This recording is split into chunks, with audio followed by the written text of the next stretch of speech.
बिस्मिल्लाहिर्रहमानिर्रहीम अस्सलाम वालेकुम वरहमतुल्लाहि वबरकातुहू। क्लास 9th के लिए फ़ेडरल बोर्ड ने 2025 के एग्ज़ाम के लिए इंग्लिश का पेपर अपलोड कर दिया है अपनी वेबसाइट पे। 2024 की न्यू बुक के मुताबिक जो SNC है वो 2022-23 का इस्तेमाल हुआ है। तो इसको आप अपनी वेबसाइट पे या इस वीडियो से देखकर इसके स्क्रीनशॉट ले लें और इसको अच्छी तरह पेपर को अच्छी तरह पढ़ें। बहुत जल्दी MCQs का सलूशन भी अपलोड कर दूँगी। जो ही मॉडल पेपर का सलूशन आएगा या फिर वो भी अपलोड कर दूँगी। तो जल्दी जल्दी अपनी तैयारी अच्छी तरह रखिए और एक एक क्वेश्चन को गौर से पढ़िए और क्वेश्चन का स्ट्रक्चर देखिए, MCQs देखिए, शॉर्ट देखिए, लॉन्ग, अच्छी खासी चॉइस दी गई है बच्चों।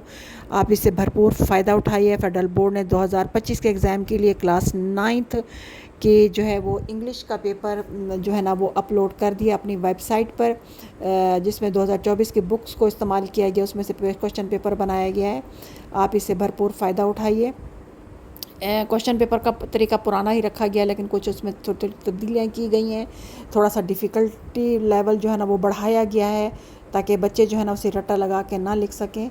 तो इसलिए आप इसको अच्छी तरह तैयार कीजिए और इससे भरपूर फ़ायदा उठाइए।